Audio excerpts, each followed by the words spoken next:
Did you know that you could control the Neo 2 entirely with your Apple Watch? Well, that's what this entire video is all about. So the process to set it up is relatively simple. You just power on the drone. You don't need your controller or anything like that.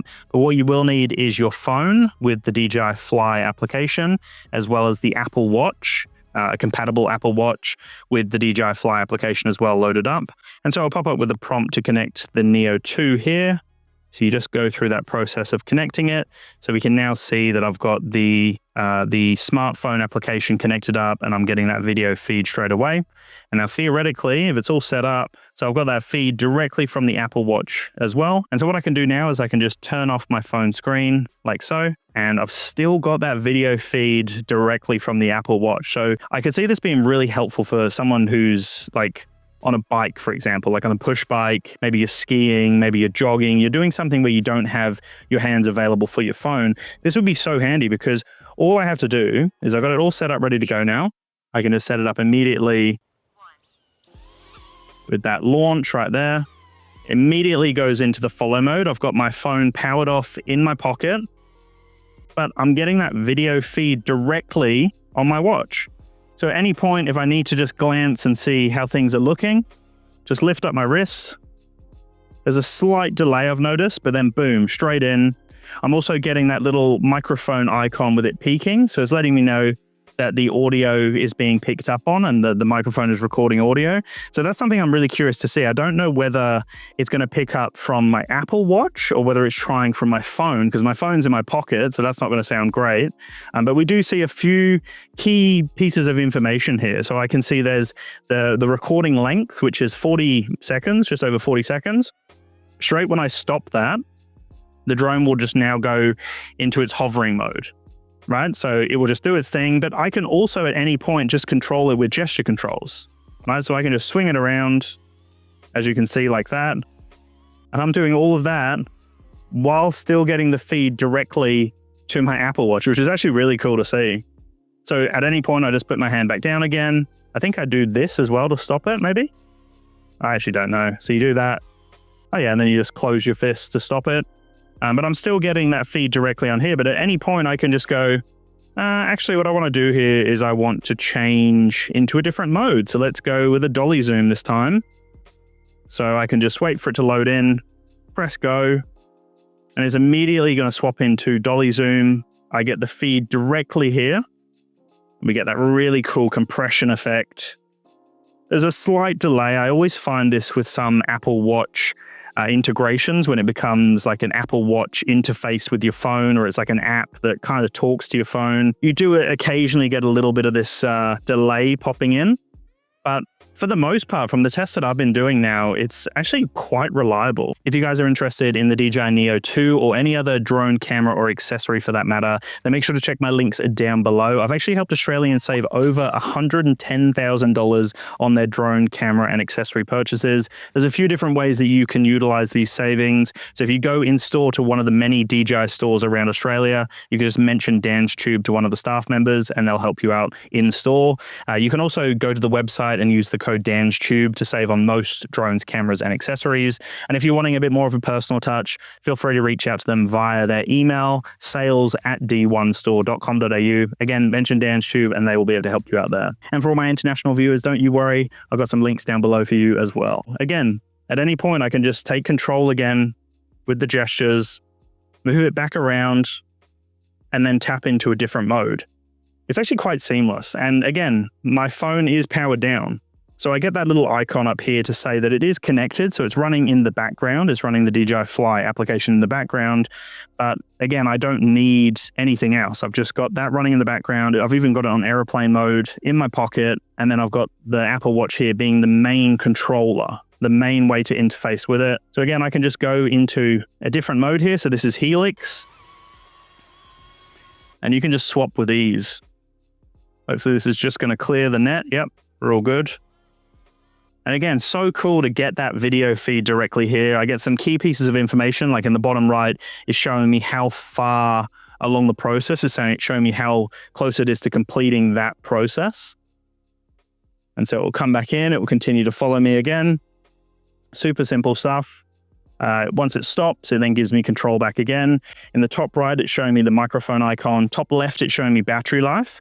So you can see it's the green, which is 9 minutes. And then when it hits the orange or the red, that's when it's going to start saying, hey, we need to land now, or it's going to start returning to home.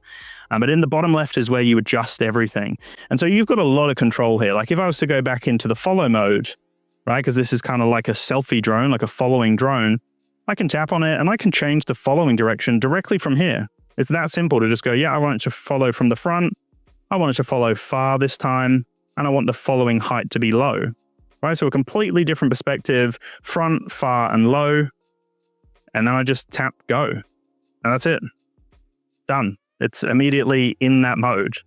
Straight into that mode, it's going to dart around to get me from the front. And obviously I'm awkwardly holding my wrist up, which is not what you would be doing in a typical scenario. But again, this is all controlled entirely from the Apple Watch. You just watch me do all of that. I just swapped into a different mode.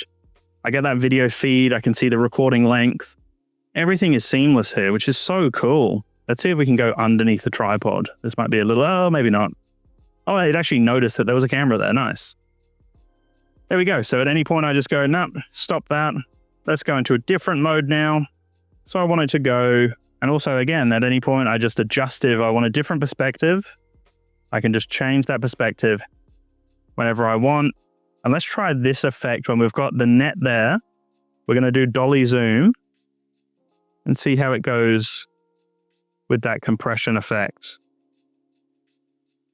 There we go, that compression effect. We've got the net right there as it's compressing. That looks pretty cool. And again, I can just put my wrist down. I don't need my wrist up the whole time. It's just going to return in, and we do have obstacle avoidance on this drone. So we do get that benefit of having all these features. And again, with gestures, I can bring my hands close together like that to return it back to me. So literally with an Apple Watch and my hand, I can manipulate this drone entirely. I can choose where it's going to be when it starts to do one of the modes. I then lift up my hand to then get that video feed and to change the modes. So we're going to do a circle this time. I'm just going to walk out a little bit further so we're away from everything. And I can just, there we go, pull my hands in close. I just had to walk a little bit closer there. Just again to control where I want the drone to be. But you know, I want it to be a little bit higher. I want it to be over here a little bit when it starts the process. I can just tap in, press go. And again, just like that, I can swap straight into circle. So you've seen just in a matter of seconds, I've literally swapped between different modes. I've still got the video feed entirely here, but I can just put my hand down now. Phone's in my pocket. And I'm literally controlling a drone with my Apple Watch. Like, that's just so cool. Such a cool thing to have. There we go. So it's done that. And so the light also on the drone indicates certain things. So it's letting me know, you know, that either we're in like a following mode or it's finishing its process. It will let me know if it's low battery or whatever I need to know. And so we're changing now the following. So it's just going to be flat following. It should be rear this time, and it should be from a mid distance. Looks like it's doing it. There we go. So again, you're going to get the feed from this camera here, seeing the feed that I'm getting directly from the camera on the drone. And it's letting me know that the audio is being picked up, showing me it's been 22 seconds now of recording. I can just change directions and it's just going to continue. This actually might be rear, right? Or I don't know, it's RR. I thought it was rear, like back from behind, but it looks like it's on a bit of an angle from here. Let's see if we can trip it up. No, this drone can't be tripped up. It should swing around now to this side, I would imagine. And we're running low on battery now, so we're down to 3 minutes on the battery. It's been recording for 50 seconds now. But again, just so cool that you can do all of that with ease and swap between all the different modes. At any point, I can just stop on the Apple Watch and then again, come back in here and change into a different mode. So let's just go with droney, for example. And at any point, if you feel uncomfortable, you just press stop. It's also got the obstacle avoidance sensors, so you've got a little bit of peace of mind as well, where you've got a lot of peace of mind knowing that it's going to be fine. I don't know if that did what I wanted it to do there. That was meant to be droney where it actually pulls back up. Might have something to do with the settings. Okay, so it went flat. So in this one, we'll make it the rise and it'll be 6 meters. So this time it should just go directly up. Here we go. It's rising and it's doing 6 meters. So pretty manageable. You obviously have limitations when you're using your smartphone or the Apple Watch. You can't send it meters and meters away. You do have some limitations with that, and that's a safety reason.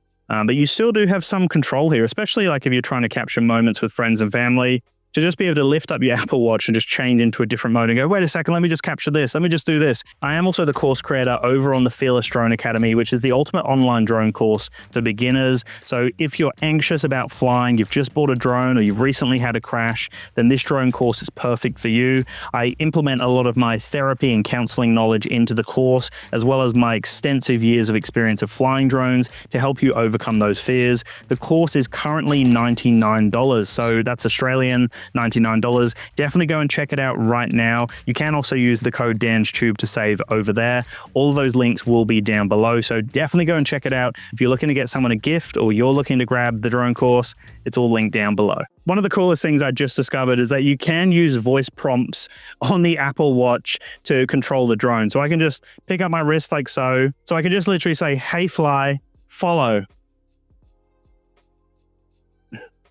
And so with an audio prompt, I've literally got it. Hey fly, stop.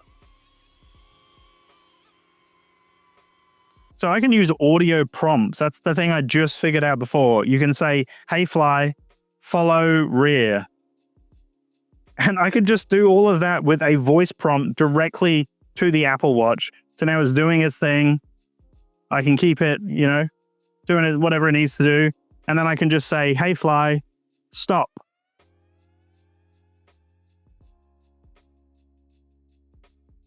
Hey fly, circle.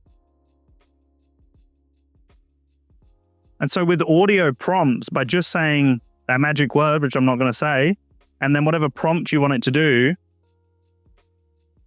it just does it all with audio prompts. How cool is that?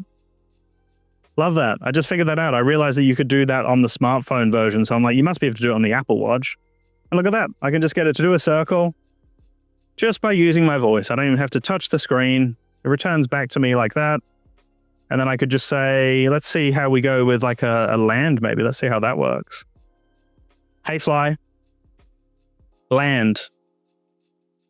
And it's landing. Here it goes. I'm gonna put my hand out though. Hey fly, take off. 3, 2, 1. Okay. There you go. It did its thing. It did its thing. And now it's going on a circle after the takeoff. Love that. There you go. So you can also control it with your voice by just saying, hey fly, follow.